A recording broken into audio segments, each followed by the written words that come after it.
The day I found the letter, the house was quieter than it had ever been, as if even the walls were holding their breath. 3 weeks had passed since my wife, Eleanor, was buried under the old oak tree at the edge of the cemetery she used to admire on our evening walks. 3 weeks of condolences, casseroles, and forced strength. That morning, for the first time, I was alone with my grief. No visitors. No ringing phone. Just silence and dust motes drifting through the sunlight. I wasn't looking for anything important. I was simply trying to survive the day. I opened drawers she once organized with loving precision, touching objects that still carried her scent. Her scarf. Her reading glasses. A half-used bottle of lavender lotion. Each item felt heavier than it should have, like it carried a piece of her soul. Then I opened the bottom drawer of her bedside table. Beneath old notebooks and a stack of birthday cards was a plain white envelope with my name written on it. My full name, the way she only wrote it when something truly mattered. My hands began to shake before I even opened it. Inside was a single sheet of paper, folded neatly, as if she wanted to make sure I'd open it slowly. If you're reading this, it means I didn't get the chance to tell you in person. Please forgive me for that. I love you more than words can hold. But you must listen carefully now. Do not trust our sons. No matter what they say. No matter how convincing they sound. Promise me you'll be careful. I read it 3 times, my mind refusing to accept the words. Don't trust our sons. Mark and Daniel. The boys we raised together. The children whose scraped knees I kissed, whose bedtime stories she read, whose graduations we cried through together. My first reaction was anger. Grief does strange things, and I told myself this was another cruel trick of loss. Eleanor had been ill. Maybe her pain medication had confused her. Maybe fear had twisted her thoughts. But Eleanor was never careless with words. She was calm, thoughtful, logical. And she loved our sons fiercely. Why would she write this? I sank onto the bed, staring at the letter as if it might explain itself. My heart pounded with a mixture of fear and denial. I wanted to tear it up, to pretend I'd never seen it. Yet something deep inside me whispered that ignoring it would be a mistake I'd never forgive myself for. That same evening, Mark called. "Dad," he said softly, his voice warm and familiar. "How are you holding up?" I almost told him about the letter. The words climbed up my throat, desperate to escape. But the memory of Eleanor's handwriting stopped me. "I'm managing," I replied. "Just trying to keep busy." "We were thinking," he continued, "Daniel and I, that maybe it's time to talk about the house. It's a lot for you to handle alone." The house. Eleanor's garden. The walls that echoed with laughter and arguments and ordinary life. My chest tightened. "It's only been a few weeks," I said carefully. "I know," Mark replied quickly. "We don't want to rush you. We just want to help." Help. Such an innocent word. Yet as I hung up the phone, the letter felt heavier in my pocket, like a warning siren that wouldn't shut off. Later that night, Daniel sent a message. He suggested hiring a financial advisor. Said he'd already spoken to someone trustworthy. Said it was for my own good. They were being thoughtful, responsible, exactly how good sons should be. So why did Eleanor's words keep echoing in my head? Sleep didn't come easily. I lay awake replaying moments from the past, searching for signs I might have missed. Arguments whispered behind closed doors. Quick glances exchanged between the boys when money was mentioned. Eleanor insisting on handling certain accounts herself. Had I been blind? The next morning, I made a decision I never thought I'd make. I unlocked Eleanor's small home office, a room she rarely let anyone touch. Inside, everything was perfectly arranged. Files labeled in her neat handwriting. A laptop tucked away in a drawer. I hesitated before turning it on, guilt washing over me. But the letter had changed something. It had planted a seed of doubt that demanded answers. What I found didn't make sense at first. Bank statements I didn't recognize. A savings account opened under Eleanor's name alone. Large transfers marked with vague descriptions. Dates that lined up with moments when our sons had business opportunities or temporary setbacks. My heart sank as pieces slowly began to connect.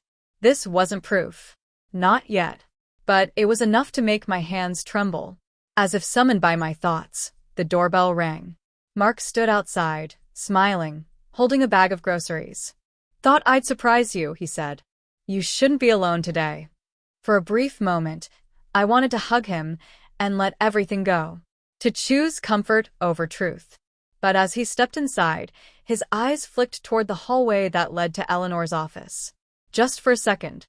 It was a small thing. So small most people wouldn't notice. But I noticed. And for the first time in my life, I wondered if the woman I trusted more than anyone had been protecting me all along, and if the people I loved most might be the ones I needed to fear. That night, I placed the letter back in the envelope and hid it where no one would think to look. I realized then that Eleanor hadn't just left me a goodbye. She had left me a mission. And whatever truth waited ahead, I knew one thing for certain. My life and my family would never be the same again. I didn't sleep that night. I lay in bed listening to every creak of the house, every shift of air, as if the walls themselves were whispering secrets. Eleanor's letter burned in my thoughts. By morning, grief had hardened into something sharper: resolve. If she had gone to the trouble of warning me, then whatever she feared was real, and I owed it to her to see it through. Over the next few days, I played the role everyone expected: the grieving father, the tired widower. I accepted Mark's grocery runs and Daniel's helpful phone calls. I nodded when they talked about finances and nodded again when they spoke about the future. Inside, I was watching everything. The way they avoided certain topics. The way their kindness always circled back to money, paperwork, signatures. Late one afternoon, Daniel came over with a folder. "Just some documents," he said casually. "Nothing urgent. We can go over them whenever you're ready." I took the folder and set it aside without opening it. "Leave it here," I said. "I'll look when my head's clearer." A flicker crossed his face. Disappointment, quickly masked by a smile. "Of course, Dad. No pressure." That night, after he left, I opened the folder. It was worse than I expected. Power of attorney papers. Property transfer drafts. Forms that would quietly hand over control of nearly everything Eleanor and I had built. Nothing illegal. Nothing obvious. Just a series of perfectly reasonable steps that, together, would leave me with very little say. My hands shook as I closed the folder. Eleanor had known. Somehow, she had seen this coming. I went back to her office and dug deeper. Hidden behind a row of old cookbooks, I found a flash drive taped under a shelf. My heart raced as I plugged it into her laptop. Inside were scanned emails, recorded phone calls, spreadsheets tracking money movements.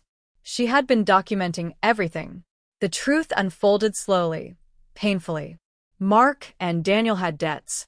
Big ones. Failed investments they never told us about. They had come to Eleanor first, asking for help. She had given them some money, believing they'd recover. When the losses grew, so did their desperation. They started moving funds without telling me, counting on Eleanor's trust and my ignorance. What chilled me most wasn't the money. It was the tone of the messages. Impatient. Entitled. As if what we had was already theirs. Eleanor had confronted them. One recording captured her calm but firm voice, telling them she wouldn't give them another cent without honesty. Another recording followed weeks later. Her voice sounded tired, but determined. She told them she had secured the remaining assets and put safeguards in place. That was when everything made sense. Her sudden insistence on handling finances alone. Her quiet anxiety. Even her final days, when she kept telling me I'd be okay, in a way that felt like reassurance and apology all at once. A knock at the door pulled me back to the present. Both of them stood there this time. Mark and Daniel. Side by side. "We need to talk," Mark said. I invited them in and sat across from them at the dining table where Eleanor once planned holidays and birthdays. My heart pounded, but my voice stayed steady. They didn't waste time. They spoke about responsibility, about family, about how stress wasn't good for my health. Daniel slid the folder back toward me. "We really think you should sign these soon." I looked at my sons. Really looked at them. The The familiar faces I'd trusted my entire life now felt strangely distant. "I know about the accounts," I said quietly. "All of them." Silence fell like a dropped plate. Mark's jaw tightened. Daniel's eyes darted toward the door, then back to me. "You went through Mom's things?" Daniel asked, his tone sharp. "I listened to her," I replied. "Something you both chose not to do." The excuses came fast. They talked over each other. Bad luck. Temporary mistakes. Pressure. They said they were going to tell me eventually. They said they were just trying to protect the family. I stood up. "She protected me," I said, "from this." For the first time, I saw fear on their faces. Real fear. Not of losing money, but of being exposed. I told them about the safeguards Eleanor had set. The accounts they couldn't touch. The lawyer she had consulted. I didn't mention the recordings. "Not yet." Mark's voice broke. "Dad, please." "We can fix this." I believed him, in a way. But belief wasn't enough anymore. "You'll fix it by being honest," I said. "Starting now. No more pressure. No more documents. And no more pretending this was for my good." They left without another word. The next morning, I met with Eleanor's lawyer, a kind woman who seemed unsurprised by everything I told her. She confirmed what Eleanor had done. She had anticipated resistance. She had planned for it. As I walked out of the office, the weight on my chest finally shifted. Grief was still there. So was disappointment. But there was also clarity. That evening, I sat alone in the living room, holding the letter one last time. I understood now why Eleanor hadn't trusted our sons. Not because she didn't love them, but because she knew love sometimes wasn't enough to stop people from crossing lines they shouldn't. I folded the letter carefully and placed it beside her photo. She had been right. And because of her, I wasn't broken. I was warned.